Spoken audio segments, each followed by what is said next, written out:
اعوذ باللہ من الشیطان الرجیم بسم اللہ الرحمن الرحیم رب اشرح لی صدری ویسر لی امری واحلل عقدۃ من لسانی یفقہوا قولی۔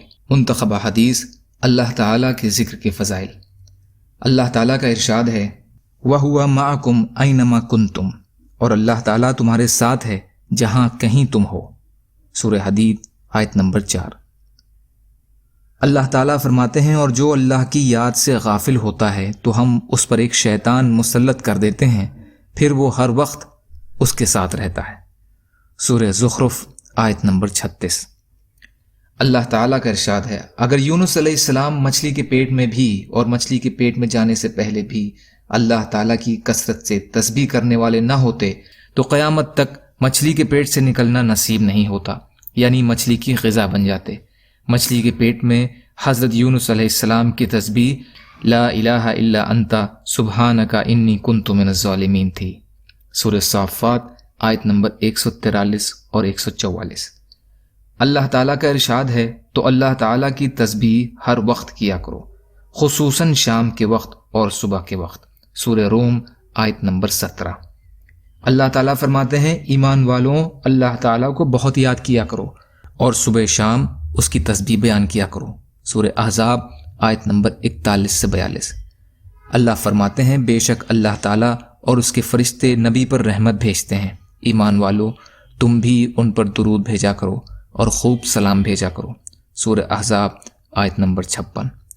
یعنی اللہ تعالیٰ اپنی خاص رحمت سے اپنے نبی کو نوازتے ہیں اور اس خاص رحمت کے بھیجنے کے لیے فرشتے اللہ تعالیٰ سے دعا کیا کرتے ہیں۔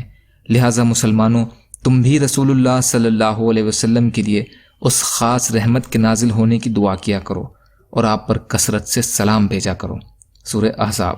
اللہ تعالیٰ فرماتے ہیں تقوی والوں کی صفات میں سے یہ ہے کہ وہ لوگ جب کھلم کھلا کوئی بے حیائی کا کام کر بیٹھتے ہیں یا اور کوئی بری حرکت کر کے خاص اپنی ذات کو نقصان پہنچاتے ہیں تو اسی لمحہ اللہ تعالیٰ کی عظمت اور عذاب کو یاد کر لیتے ہیں، پھر اپنے گناہوں کی معافی چاہنے لگتے ہیں۔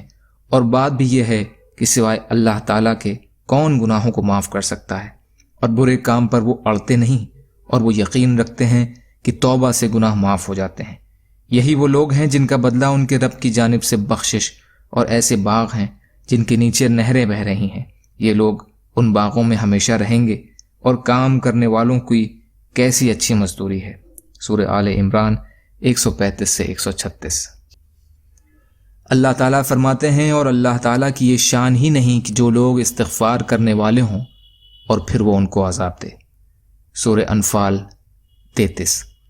اللہ فرماتے ہیں اللہ تعالیٰ نے اپنے رسول صلی اللہ علیہ وسلم سے ارشاد فرمایا پھر بے شک آپ کا رب ان لوگوں کے لیے جو نادانی سے کوئی برائی کر بیٹھیں پھر اس برائی کے بعد وہ توبہ کر لیں اور اپنے اعمال درست کر لیں تو بے شک آپ کا رب اس توبہ کے بعد بڑا بخشنے والا نہایت مہربان ہے۔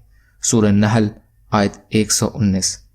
اللہ فرماتے ہیں تم لوگ اللہ سے استغفار کیوں نہیں کرتے تاکہ تم پر رحم کیا جائے۔ سورہ نمل آیت 46۔ وَتُوبُوا إِلَى اللَّهِ جَمِيعًا أَيُّهَا الْمُؤْمِنُونَ لَعَلَّكُمْ تُفْلِحُونَ۔ ایک جگہ ارشاد ہے ایمان والوں تم سب اللہ تعالیٰ کے سامنے توبہ کرو تاکہ تم بھلائی پاؤ۔ سورہ نور آیت 31۔ یا ایھا الذین آمنوا توبوا الی اللہ توبۃ نصوحا۔ ایک جگہ ارشاد ہے ایمان والوں تم اللہ تعالیٰ کے سامنے سچے دل سے توبہ کرو کہ دل میں اس گناہ کا خیال بھی نہ رہے۔ سورہ تحریم آیت نمبر 8۔ یا اللہ ہم سب کو کہنے سننے سے زیادہ عمل کی توفیق عطا فرما۔ یا اللہ مظلوموں کی مدد فرما، ہم سب کو اپنی استطاعت کے بقدر اپنا حق ادا کرنے والا بنا۔ یا اللہ ہر شے میں برکت عطا فرما دیجیے۔ یا اللہ آپ قادر مطلق ہیں، ہر شے پر قادر ہیں، آپ کے لیے ہر چیز آسان ہے، ہمارے لیے بھی آسانیاں پیدا فرمائیے، سچی توبہ کی توفیق عطا فرما دیجیے۔ یا اللہ آپ جیسا بہتر سمجھیں ویسے ہماری حفاظت فرمائیں۔ اللہم انا نجعلک فی نحورہم ونعوذ بک من شرورہم برحمتک یا ارحم الراحمین۔ لا الہ الا اللہ محمد رسول اللہ۔